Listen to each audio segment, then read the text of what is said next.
Hey everyone, I'm Sarah. I'm just a regular 17-year-old, except for the fact that I've been dealing with a long-term illness that's really tough. It's been just me and my dad, Mark. Ever since my mom passed away when I was young, we've always been super close, and he's been my biggest support, especially with all the doctor visits and medication I need.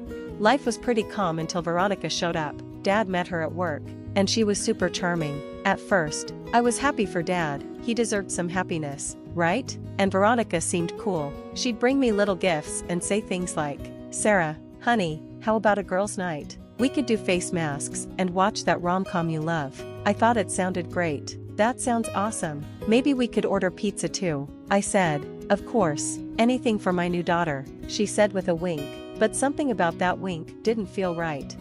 Things moved quickly. Before I knew it, Dad was proposing to Veronica, and she was showing off a ring that could probably be seen from space. "Sarah, what do you think about having Veronica as your stepmom?" Dad asked, looking so hopeful. I forced a smile and said, "If she makes you happy, Dad, then I'm happy." The wedding was small, just close friends and family. Afterward, Veronica moved in, and I tried to get along with her. We'd have family dinners where she'd ask about school, but it always felt a bit strange. "So Sarah, how's that science project going?" she'd ask. "It's good. Still working on the hypothesis." I'd reply, "Well, don't stress too much. It's not like you're curing cancer," she'd say with a laugh that didn't seem genuine. Then one night, I woke up with terrible pain. It was unbearable. "Dad, help," I managed to yell. Dad rushed into my room, looking panicked. "Sarah, what's wrong? Tell me," he said. "It hurts, Dad. It really hurts," I whimpered. Veronica was at the door and said, "Mark, maybe we should wait it out. Teenagers can be so dramatic." But Dad wasn't listening to her. He picked me up and rushed me to the car. As we drove to the hospital, I saw Veronica's reflection in the rearview mirror, and she looked annoyed, like I was bothering her. In the ER, while the doctors were running tests, I overheard Dad and Veronica talking outside my room. "Mark, these hospital bills are going to be huge. Are you sure this isn't just what? Veronica, our daughter is in pain. Nothing else matters right now," Dad replied. He said "our daughter," which should have made me feel good, but the way Veronica responded, "Sure, of course," gave me chills.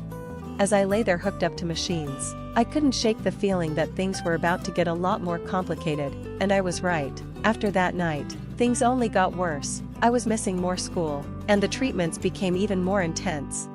I overheard Dad and Veronica arguing in the kitchen. "Mark, these bills are insane. We can't keep doing this," Veronica said. "What do you want me to do, Veronica? She's my daughter," Dad shot back. "I'm just saying, maybe she's exaggerating a bit, for attention." I couldn't believe what I was hearing. My own stepmom thought I was faking it. I wanted to barge in and defend myself, but before I could, a sharp wave of pain hit me, and I collapsed to the floor. "Dad, help," I cried out. They both ran in, but the look on Veronica's face said it all. She seemed more annoyed than concerned. "Oh, Sarah, again? Don't you think you're being a bit dramatic?" she said in this sickly sweet tone that made my skin crawl. Dad looked torn. "Honey, are you sure you're not just stressed about school?" he asked. I couldn't believe it. "Are you kidding me? I can barely stand," I snapped. Just then, my best friend Alex showed up, perfect timing. "Holy crap, Sarah, what's going on?" Alex rushed over to me. Veronica waved her off. "She's fine, just a little overdramatic," she said, rolling her eyes. But Alex wasn't buying it. "She looks terrible. We need to call an ambulance now." "Let's not overreact," Veronica started, but Alex was already on the phone. At the hospital, the doctors confirmed what I had been saying all along. My condition was serious, and I needed regular treatment. Dad looked guilty, but Veronica? She was putting on a show, acting like the perfect stepmom. "Oh, doctor, we've been so worried. Is there anything we can do to help our dear Sarah?" she said, her voice dripping with fake concern. The doctor didn't seem convinced. "Well, for starters, bringing her in when she's in pain would help," he said. I saw a flash of anger on Veronica's face, before she quickly forced another smile. Later that night, when they thought I was asleep, I overheard them talking in the hallway.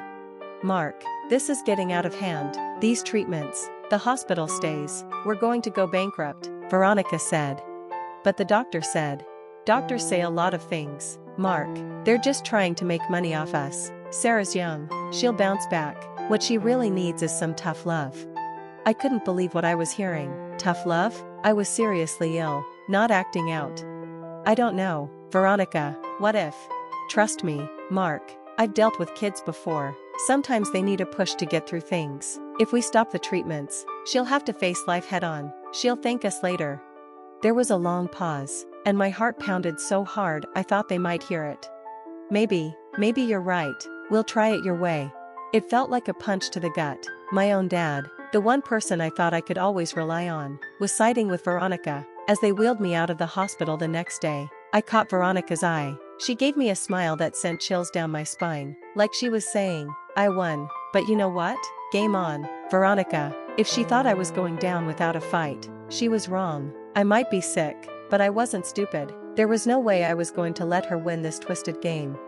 After Dad and Veronica stopped my treatments, things got really bad, really fast. I tried to tough it out, but it was rough. One morning, I could barely get out of bed. Sarah, get up, you'll be late for school. Veronica's shrill voice cut through the door.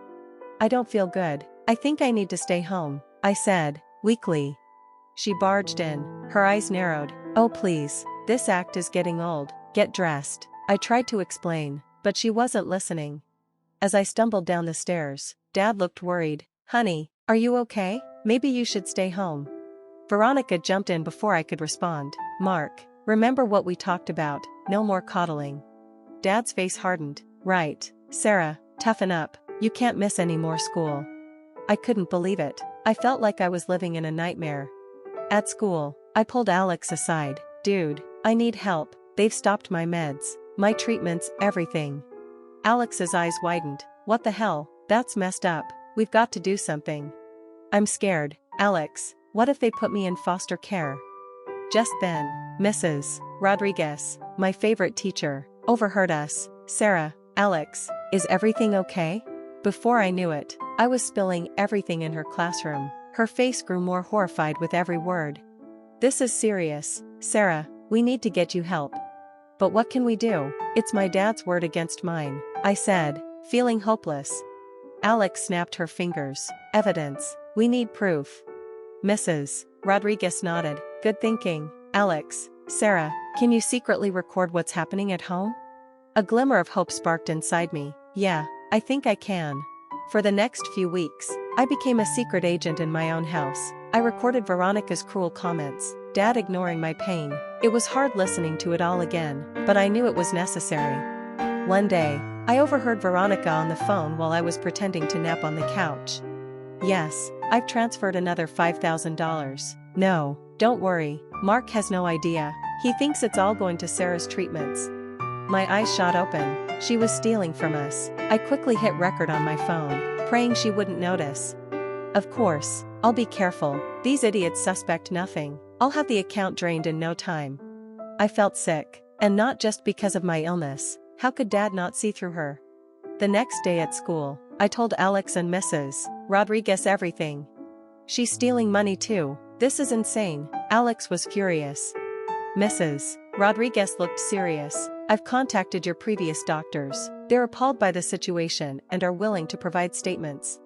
I nodded, feeling a mix of relief and fear. Thanks, Mrs. R. I just hope it's enough. As we were planning our next move, a wave of dizziness hit me. The room started spinning. Sarah, you okay? Alex's voice sounded distant. I tried to respond, but my legs gave out. The last thing I heard was Mrs. Rodriguez yelling for someone to call 911.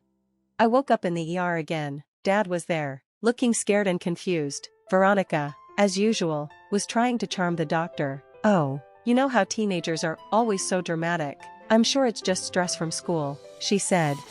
The doctor wasn't having any of it. Mrs. Thompson, your stepdaughter's condition is extremely serious. Without proper treatment, she could. Now, let's not exaggerate. Mark and I know what's best for our Sarah. Veronica interrupted.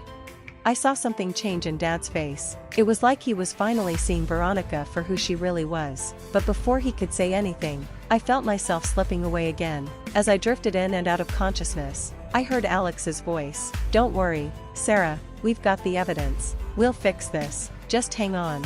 I wanted to tell them everything, the stolen money, the lies, but the darkness pulled me under. My last thought was, Please let this plan work. I can't take much more of this. When I woke up again, I felt like I'd been hit by a truck. Dad was by my side, looking like he had aged 10 years overnight. There was no sign of Veronica. Guess she finally flew off on her broomstick. Sarah, baby, I'm so sorry. I should have listened to you, Dad said, his voice thick with regret. Before I could respond, the doctor stormed in, furious. Mr. Thompson, your daughter's condition is critical. The lack of treatment is borderline criminal neglect. I'm obligated to report this to the authorities. Dad looked like he was about to faint. I didn't know, my wife said.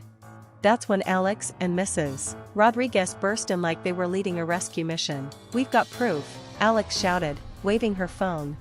Mrs. Rodriguez, always the calm one, stepped forward. Mr. Thompson, Sarah's been documenting everything, the neglect, the verbal abuse, and the financial fraud. Dad's eyes nearly popped out of his head. Financial fraud? What are you talking about? Alex played the recordings on her phone. Veronica's voice filled the room, bragging about stealing money from the family accounts. Dad's face went from shocked to devastated. I can't believe this. Sarah, I'm so sorry. I've been such a fool. Just then, a nurse rushed in. There's been an accident. A woman named Veronica Thompson. My heart skipped a beat as Dad jumped up. What happened? She was in a high-speed collision, apparently trying to leave town with a large sum of cash. She's alive, but she's paralyzed from the neck down.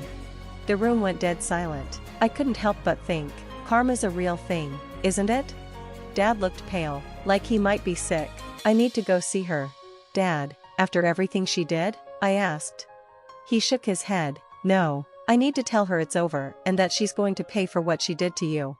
As he left, Alex squeezed my hand. We did it. Sarah, you're safe now. The next few weeks were a whirlwind. My treatment started again, and slowly, I began to feel like myself. Dad filed for divorce faster than you could say, gold digger, and the police were all over Veronica. A year later, I was packing for college, something I never thought I'd live to see. Dad knocked on my door. Need any help, kiddo? Nah, I got it, thanks. Though, I said, things were still a bit awkward between us, but we were working on it. And for the first time in a long time, I felt hopeful about the future. Sarah, I know I've said it a million times, but I'm sorry. I should have believed you, Dad said, his voice heavy with regret.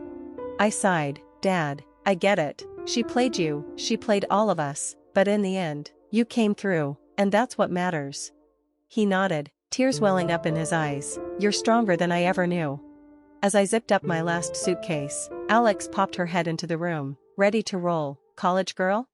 I grinned. You bet. Let's blow this popsicle stand. As we loaded up the car, I couldn't help but feel grateful. Strange, right? But this whole mess showed me who my real friends were and just how strong I could be. You okay? Alex asked, noticing my quiet moment. Yeah, just thinking. A year ago, I didn't think I had a future. Now, sky's the limit, I said with a smile. Dad gave me one last hug before we took off. You show them what you're made of, kiddo. As the story wraps up, I've got a question for you. If you were in my shoes, would you forgive your dad for choosing someone like Veronica over you? Or is that kind of betrayal too deep to get past? Drop your thoughts in the comments. I'm dying to know what you do. If you enjoyed this wild ride, hit that like button and subscribe for more jaw-dropping stories. Trust me, you won't want to miss what's coming next.